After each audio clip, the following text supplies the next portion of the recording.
It's your belt, UFC. They're both your belts. Take the goddamn thing back. You don't have to listen to them, and you don't have to do it their way. Brett screwed Brett. Vince was right in Montreal, and Dana would be right here. It's your belt, Dana. Take it back.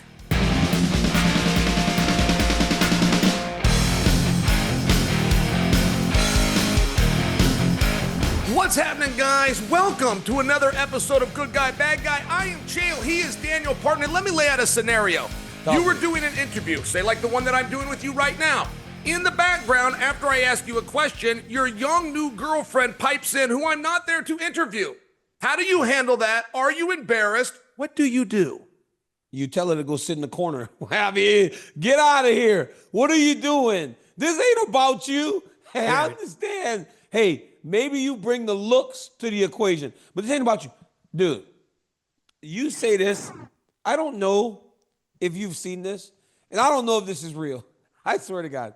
I want you to grab your phone right now, and I want you to Google in Paul Heyman, the wise man, girlfriend. Please, let's do this together, you and I, because I don't know that this is real, but if it is,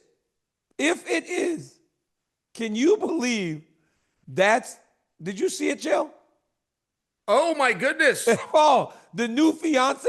That's why I thought you asked me that. No, I'm talking about Coach Belichick, but Paul Heyman. By the way, I am a Paul Heyman guy. I should disclose that. Is this real? Okay. My source is saying no. He doesn't have a 22-year-old fiance. I was like, wait, if this is real. Yeah, my source is saying no. It's a buzz. So it was a gimmick. But I thought you saw that, and that was why you asked me that. No, and now you have to give me little specifics as to why you asked me that. Well, if I was to give you in Coach's defense, like, if you go out and you're a rich, famous, older guy and you go get yourself a younger, perfect 10, like, I feel that is open to scrutiny and you're probably going to be teased. Coach went out there, got himself a solid 6, painted up like a Van Gogh. I think you got to leave him alone. You got to leave. Hey, you pick on somebody that can handle the shots. You're picking on the prom queen. He went and got the JV off a field somewhere. I mean, you got to be nice about that. Why would people be rude and try to hurt her feelings? Because, Chael, if she's not too good looking, then it has to be love. Right? It's got to be real love. Only real love allows you to take that 6 and go, man, I hate the jackpot. I won the lottery with this 6 on my arm, especially when you Bill Belichick. He got more money than he can spend. Sure. No, he's a 3 with a beautiful bank account. He finds himself a 6. They total up at a 9. What's the big deal? There's no problem. There's a lot of mean people out there, Daniel. That would be my point to you. There's a lot of jerks. Let the man live. Chael, for the record, I have heard people snickering about you as you and Miss Brittany walk past me saying that you are the guy with the big bank account and you got the young hot wife. I've heard people snicker. That's a good-looking woman. That's a beautiful woman right there. I appreciate you mentioning that. That's my boy. And I got her. We made a deal. She can't leave. She can't go anywhere. We got a deal. That's my boy right there. The Pimp Chael. You got game, boy. I know you had game like that, Chael. That's my guy. Chael. All right, man. God, I get forced to do this every time. All right. There's this silverback thing going on, right? With the 100 men and the silverback. So many people, right, think that men can beat the silverback, while at times I see people with logic go, there's no way.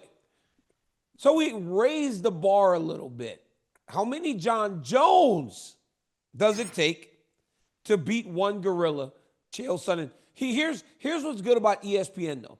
While we can do this over and over everywhere, other podcasts, with friends, everybody's doing it, ESPN has an expert that will tell us how many Jon Joneses it would take to beat a silverback when we're done. But your point, your thought, how many Jon Jones beats a silverback gorilla? All right, now I got to tell you this. We don't get political over here, but I am a little bit of an activist for animals. I don't love the idea of us going and beating up this gorilla, so I just have to change it slightly. Right, this is going to be in good spirit. We're going to pin him, or we're going to find a way to make this a sport. We're not just going to go hurt this poor gorilla. But you want to know something? A lot less than people think. Now, sure, that gorilla is going to grab you. He's going to tear some stuff. He's going to bite into you. You're going to have to sacrifice a few Jon Joneses. But while that gorilla's mouth is full and while his hands are doing something else, and you got the third Jon Jones and fourth Jon Jones coming around, coming to his back, chopping out the knees, I think 10 Jon Joneses You're probably stupid. I think it probably gets it Stop. done. You're stupid. Really? I always respected you as a smart human being.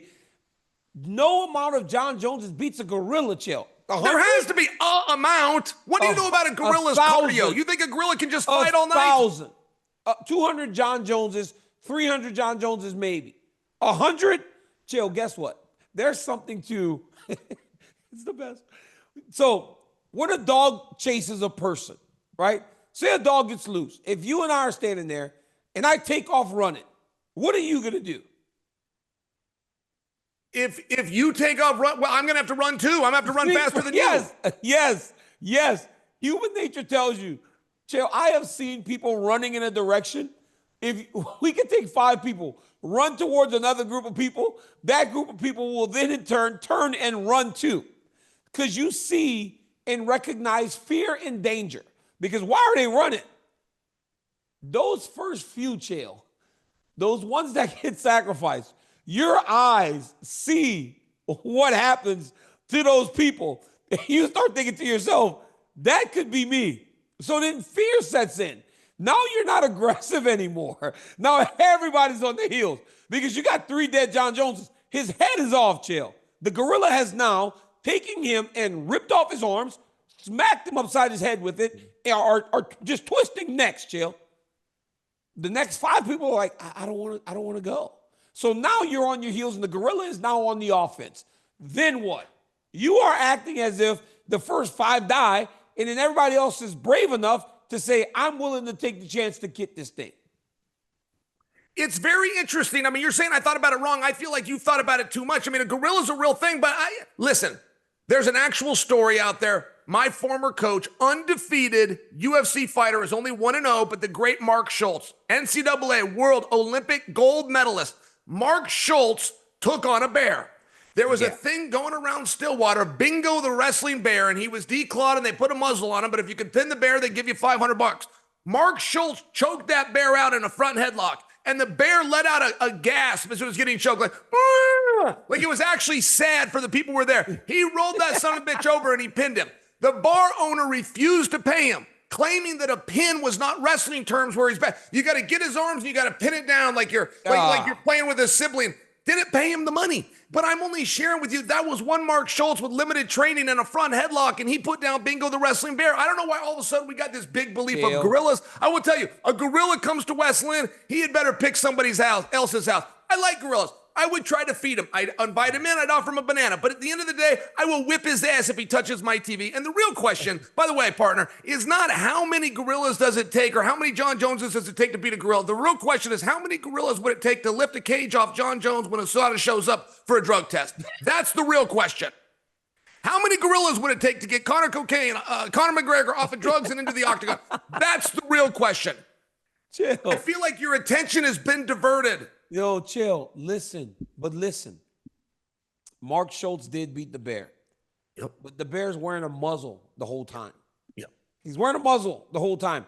This gorilla's not. And now he's scared. Chill, when animals are scared, they go crazy. I don't think 100 Jon Joneses can get the gorilla. I will tell you this, which might surprise you. Do you know how many gorillas it takes to beat a silverback gorilla? And the answer is 2. And it's very common in nature when the silverback goes and he's a jerk for long enough, 2 of them finally team up and they go get the jump on him. I mean, I'm just saying, no matter how good you are, you've only got so many limbs. But they're you get 4 Jon Joneses, that's 1 for each arm and one leg. You get 1 Jon Jones coming in over the top. I'm just saying. I watched a friend. I heard a story of one of my friends who went do it with the gorillas. He got hit by the gorilla. He got hit by the silverback in his back. He said that it ran because the guy that he was with did not cower down fast enough. And so the gorilla thumped his chest. He said it's as loud as anything you've ever heard. The gorilla charged at him. He said, and it swiped him. Like we swipe flies, chill. Boom, get out of my way. He said he woke up under the brush 10 feet away from where he was sitting. Whoa. And it just did boom. He said he looked back expecting it to be like ready to kill him. And he said he looked back and it's literally got bamboo in its mouth and it's just eating because it didn't even put a fraction of its power to move him out of the way. That's why I don't think that humans can deal with them because they're just too strong. They're like 100 men in terms of strength. Okay, I'll give you the answer now in terms of what our experts said. And here, this whole expert thing, this has never happened. So, like, sure, you're an expert, but okay, here's what they said. They said that it would take 5 to 8 Jon Joneses minimum to beat one gorilla, assuming they are able to coordinate a trained team and are willing to take the risks of serious injury or death. Yeah. But the margin of error would be very, very tiny, Chael. Like, you only got one chance. It's like the Avengers. Hey, you know, Doctor Strange, there's only one. And Strange goes, this is it. This is the one in 1 million that we can actually beat Thanos. That gorilla would be in there like Thanos, dog. You mess up once, it's over. If even one guy gets caught by a swipe or bit early, it could tip the fight in the other direction. One. Well, okay. Our expert got off the hook, though, when they said minimum. I mean, a minimum of 5 to 8. No, you could have 5,000 be the actual number, and you still come in within the parameter. I will just tell you this. You and I versus a gorilla, we're probably not coming home that night, but we might. I would give Miss Brittany a kiss, but I feel like we would be coming in the door. I don't know. I don't know what the gorilla's cardio is. Yeah. What is its heart like? Can it dig deep? Does the gorilla ever get picked back? I mean, it seems like the silverbacks, they all back down. It's not like he's fighting the other gorillas and then winning. They all back down because he's got this stripe down his back. I ain't backing down. I don't care if he's got a stripe down his back. I'm going to fight that gorilla. I'm going to find his eyes. I'm going to find testicles. I'm going to do dirty stuff. I'm going to be on steroids. I'm going to bring brass knuckles. You can't trust me. I'll stick the gorilla. You have no idea what I might do. Hans Molen, I don't follow rules. I bought a knife from Hans, and it came with brass knuckles. Yeah. So I started doing this with my hand. Brass knuckles hurt. Yes. Even if you're the one wearing them. They hurt your hand. Yes. I'm like, I would not hit somebody with brass knuckles. It hurts, the brass knuckles. But, yeah, I got it from my boy Hans. Hans didn't gift you the knife? He charged you? No, I got the knife. He said. Oh, I thought you said I bought the knife. Well, I technically pretended to buy the knife, but Hans. Oh, I get it. Understand. Hans actually makes those, by the way. I've seen him in the factory. He's a very skilled guy. Hey, it's a beautiful knife. Hold on. Let me get the knife brought to me. You got to see this knife. It's so fantastic. But anyhow, it's time to move. All right. Tom Aspinall is now the longest reigning interim champion of all time at 535 days. But here's where it gets a little tricky, Chael. While Tom Aspinall is now the longest reigning interim champion of all time, Jon Jones concurrently is now the second longest reigning heavyweight champion of all time. Dude, I mean, I can't make this up, Chael. We cannot sit in the green room. We can't sit in the writer's room and write this story better than what's happening right in front of us. But in that 789 days, Jon Jones has had 2 fights. He fought Cyril Gane. Dude, that's even wrong. It said he's had 2 fights since winning the title. He fought Cyril Gane and Stipe Miocic. That's right. Should Jon Jones be stripped of this championship at this point? You're like, what are we doing? And Tom Aspinall has defended the interim title as much as Jon Jones has defended the lineal championship. Something does need to happen here. Listen, I got to tell you something. I've never seen this in the history of being a fan or even a student that studies MMA. This fight is losing steam. Now, generally, when you get a big fight that people want to see, and at the night of Madison Square Garden, I think it was the biggest fight our industry. Any way you want to do it, I think the biggest fight our industry could produce was Tom versus Jon. And I will just tell you, by the numbers, it is losing steam. Now, my own theory is because the audience isn't getting behind something that they genuinely don't believe that they can ultimately get. I think that they're losing faith that the match will happen. But either way, typically speaking, when you got a big fight and one guy starts denying it or resisting it, it's no different than the playground where everybody wants to see it even more. That's not happening here. These numbers are going backwards. These guys are not getting headlines. Where are we in this? Where's the negotiation? What did Tom say? What did Tom's father say? These are buried 2 and 3 down on the dirt sheets that I go to over on a .com ran by some guy living in his mother's basement. Not for nothing. It can't even get a headline over there. This is getting smaller. Now, you want to know why I tell you that, partner? Because something needs to be done. You could strip Jon Jones. Boom. We've got a whole new news cycle. You could strip Tom, which, by the way, to have an interim champion in the presence of an undisputed champion is linguistically impossible to do. But here we are doing it. You want to know what else they could do? they could do a Daniel Cormier and they could give the belt back. One of them. One of them could call up and give the belt back and say, I don't even want it. Look, we have belts for two reasons. One, to establish who's best, and two, to be defended. We do not put belts around anybody that we do not believe is going to go and defend them. So should I reasonably believe the interim title is going to be defended? Because if he fights Jon, the interim title's not on the line. Only Jon's is, which means we don't need it. Give it back. Give it back just for the headlines. Give it back to show that you don't care. Give it back and say, take that one off of him and give it to me, which is why I'm interim in the first place. Create a conversation here. Partner, I am watching the biggest fight in our industry get smaller. That's crazy. It really is crazy. I never thought about that because it was big when Jon beat Stipe. It was all anyone could talk about. And right now, it just feels like we're further away from it than it's ever been. And I don't quite understand why it feels like it's starting to go in the wrong direction. Should he get stripped? I don't know, man, because if he didn't get stripped in March of 23 all the way to November of 24, why would you do it now? It's been 6 months. It's only been 6 months. The first time was 18 months from him winning that belt to him defending that belt, and he did not get stripped. So why would they strip him today, right? Why would they strip him today when it's only been 6 months? Yeah. I mean, not for nothing. Listen, let's just go back to Prohaska. Prohaska, after 7 days, they took the belt off him, said they saw a shoulder injury and had proof it was the worst shoulder injury in the history of sport. That turned out to be a false rumor, and they pulled that belt off of him in 7 days. Francis Ngannou gets in a contract dispute as a torn MCL, is going to be out for 10 months, but telling the media he's probably never going to return. They kept the belt on him from February until the end of December. So I'm only sharing with you, like, there is some moving parts, right? If you come out and you tell the world Jon Jones is the greatest pound-for-pound fighter, it's very hard to then come back and go, hey, he's not that good and we didn't need him and we moved on. It just puts you in a hard spot. Yeah.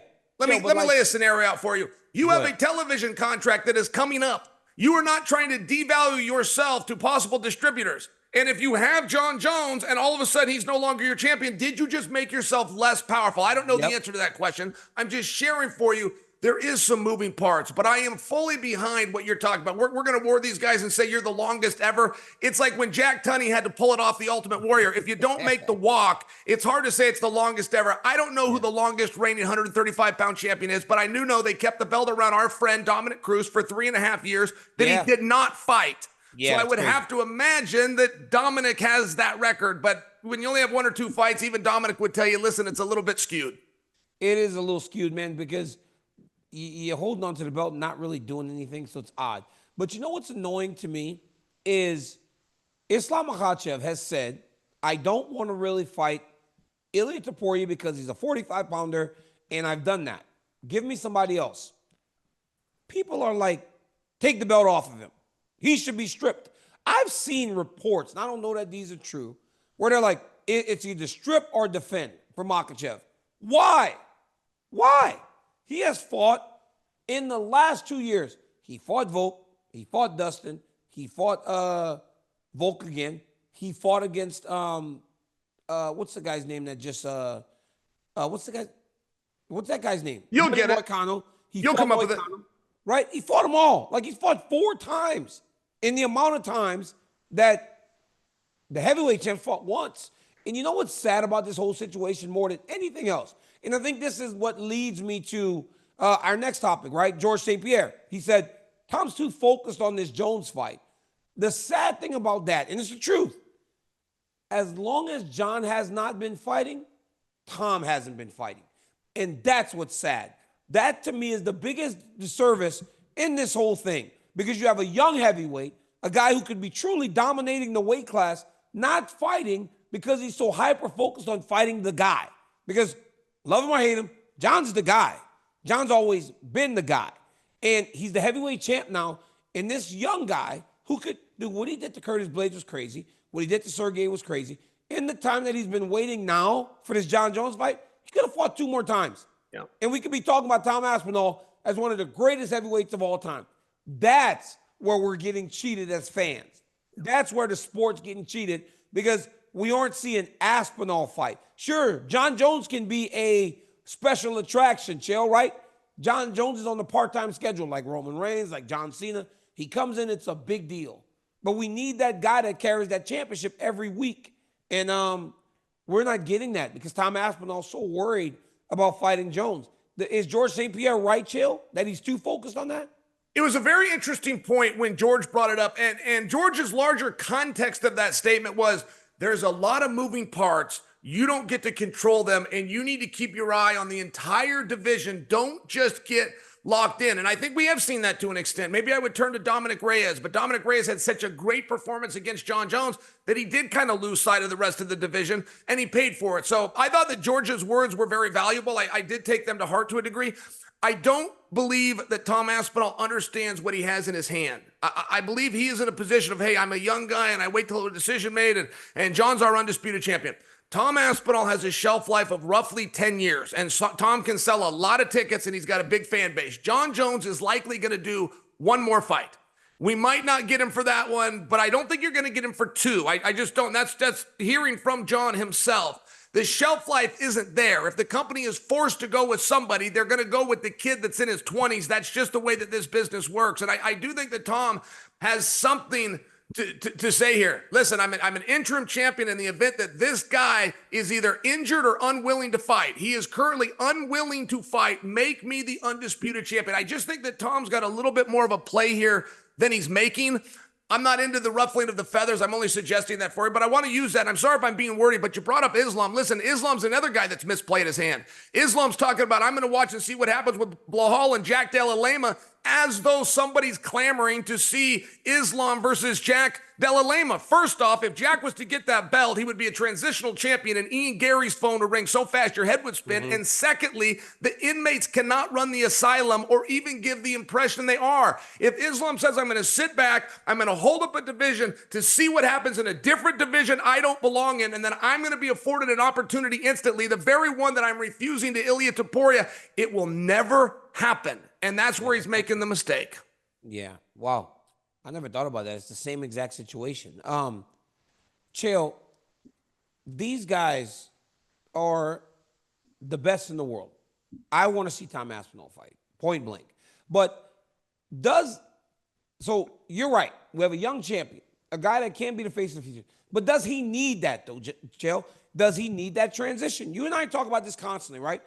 You as the new guy you have to get the jump on the old guy. You got to do it. It's a transition. Does he need Jones, or can we accept Tom Aspinall as the savior of the division, as that guy, if Jon Jones does just walk away? Or does he need to pin him 1, 2, 3 in the middle of the ring? Well, it's a very interesting concept. I mean, are we talking about legacy and we're looking back? I think there could be something to it, but it's so minor. Listen, we're not going to sell more tickets with these guys. I mean, not for nothing. We're going to sell out either way. He's going to sell out. The pay-per-view is going to move either way. It's not as though that fight, and I'll just remind you, when you ask what would happen there, let me just give you an example where this did happen. A lot of people said Jon Jones cannot be recognized as a champion if he does not go through Francis. That died off within a week. Done. I mean, that was such a distant memory, and then you start to bring in common opponent. So when you do have the talk of Jon and Francis, but then you put Jon in there with Surreal and they're polarizingly different fights, you start to go, okay, Mr. Jones, it looks like we did find the right guy. And over time, Tom will find that as well. If Tom gets in there with Surreal and some of these guys that Jon's maybe had some experience with, or some 205-pounders move up, I'm only suggesting for you, we're only as good as the information that we have at the time that we have it. And the biggest message here that really does need to be studied, this fight is losing steam. And I have never seen that happen with something of this magnitude. My guess is purely because the audience doesn't believe they're going to get it. I could be wrong on that, but either way, it really is a phenomenon. And if Jon Jones is going to negotiate through the media, the one thing that you must have in that scenario is the power of the media. And he doesn't have it. These stories are 3 and 4 down, and they're living on .coms. They are not breaking into SportsCenter. They are not being covered by Levitard. Jim Rome has never mentioned it. I mean, I'm just sharing for you. They're losing this fight. It's your belt, UFC. They're both your belts. Take the goddamn thing back. You don't have to listen to them, and you don't have to do it their way. Brett screwed Brett. Vince was right in Montreal, and Dana would be right here. It's your belt, Dana. Take it back. Yeah, I mean, I ain't got nothing to add to that, Chael. That's Brett screwed Brett. That's the most important thing you need to get from today's lesson. Yeah. Wow. All right, Chael. Well, listen, maybe those guys may end up screwing themselves. Two guys that aren't screwing themselves because they're showing up, they're fighting, are Cory Sandhagen and Deiveson Figueiredo. They're fighting this weekend in Des Moines, Iowa, right? These are wrestling-crazed fans. We see them sell out arenas for wrestling matches. They got a sold-out arena in Des Moines this weekend. What are you expecting in this fight between the former champion Figueiredo and a guy who has lived at the top of his division in Cory Sandhagen? Partner, have you looked at the odds on this? Sandhagen is a 3 and almost 4-1 favorite. Really? Sandhagen is expected by many to go out and destroy the world champion. To tell you what 3-1 means, the night that Islam fought Charles Oliveira, he was the 3-1. The night that Islam fought Volkanovski, which turned out to be a great fight, but going into it, we thought it was just too much. That was 3-1. 3-1 is what Jon Jones went off against Ciryl Gane. In fact, he was even a little tighter than that. 3 and almost 4-1 spread for Sandhagen. I mean, that is a crazy compliment. And what do I expect here? Quite frankly, I expect Figueiredo to compete and do better than he is expected to do. This is going to be a great fight. You're going to see a stand-up battle. One thing about Figgy, though, he can scramble. And one thing about Sandhagen, he will create some scrambles. Like, you are going to have a very fast-paced and a very fun match. And the later rounds, often when you're built, you're kind of big and strong like Figueiredo, can go against you. But Figueiredo's a master of managing that. He goes out, he steals the rounds early. If he needs to coast, he's already got the math in his favor. I think it's a great fight. I am most surprised by the spread. I got to tell you that, partner. It's a great fight between two good guys, and it's hard for me to understand the odds because of what Figueiredo has done since going up to 135. But I'm going to tell you something right now that's going to blow your mind, Chael. The odds are updated. As of this taping, 6-1 Sandhagen. What? I thought you were going to say the opposite and shove my stat in my face and tell me, they're dead even. 6-1 for Sandhagen. Partner, this guy's the former champion of the world. And Figueiredo's so good that Marab at the spear called him out instead of a rematch with O'Malley or accepting Nurmagomedov. Figueiredo is not to be played with. And I get that Sandhagen's good. 6-1 over the former world champion. Come on. Especially with the way that he's looked since going up to 135. It's not like he's looked like he doesn't belong. I'm surprised. But I get the respect for Cory Sandhagen. He's an amazing fighter. He's as good as anyone in the division. And he's only really struggled with guys like Umar because Umar was able to take him down. And I guess what surprises me is that Figueiredo has that wrestling ability.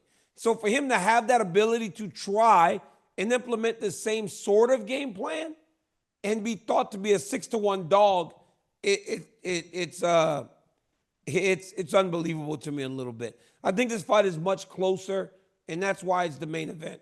Hey. Sandhagen, I would favor. I'm not calling the fight, so I can almost pick the fight, and I would lean towards Sandhagen. But 6-1, I don't think that's great. Can I give you a quick story as a transition to as we shift gears into our co-main event? Daniel, yep. Glenn Jacobs escorts me down from our ESPN studio, our booth, down to the floor to sit with you and Rogan and Annex so that you and I could be part of the announcement for the Ultimate Fighter. And when Glenn brings me down, it's just before the walkouts of Reinier. Yep. And he's getting ready to fight with Kevin Holland. I sit there, I take it in. I'm so impressed. I mean, this fight is a Kevin Holland kind of fight. Anything that Kevin Holland would want to happen did happen, and it still went against him in 40 seconds. Like, wow, what an impressive thing. Glenn and I leave to come back up to the UFC location, or the ESPN location, and I run into a member of Reiner's team, and he tells me, hey, what'd you think? And he says, look, everything went just as we planned, except that interview with Rogan after the fight was so quick, we were planning to call out Bo Nickal. So I was like, I got you covered. I tell Glenn what he told me. Glenn walks me up to the booth. We put a headset on. I release it to the world. Jake breaks it off, puts it on social media. That's how this whole thing came about, though. I mean, I just want to bring you, they made that comment to me, and then we went and kind of brought that to the world. And all of a sudden, people are looking at this fight. I mean, people are really looking at it. Bo appears to be having fun with it, and I don't know what that means. Is that good or bad? Bo usually is a little bit more stoic. This one, he's a little bit looser. Does that mean anything? We'll find out in hindsight. But Reiner's not to be played with, Daniel. No. He's got a serious, crazy record. It's like of his 16 wins, 13 were by finish. All of those finishes were a stranglehold of some type. This guy's tough. RDR is what they were calling him when he walked into that fighter meeting in Los Angeles. I didn't really know who he was. I wasn't as familiar with him, but he's a 2-division champion overseas. He beaten everybody, but him beating Kevin Holland like he did was the one thing that really made me go, wow, this dude's the real deal. And then Bo Nickal didn't fight as good as people thought he did last time against Paul Craig. Didn't wrestle him because Paul Craig's a threat on the ground. I don't know that he can wrestle the Ritter as much either because the Ritter is such a threat on the ground. We talked about this on this show, how Bo Nickal needs to make sure that he never lets or gives away his greatest skill, his greatest advantage, and that's his wrestling. I thought that was a mistake then. I think it would be a mistake this weekend if he did the same thing.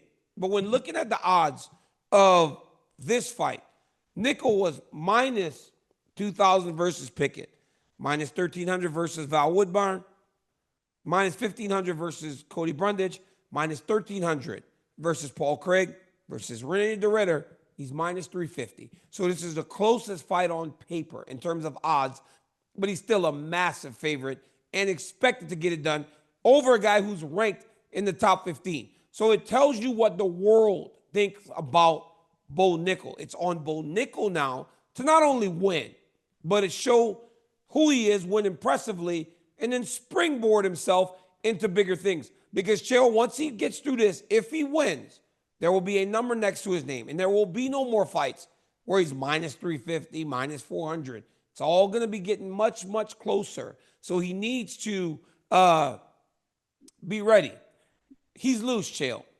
He let out a video the other day of him getting on the scale, and it said he weighed 222.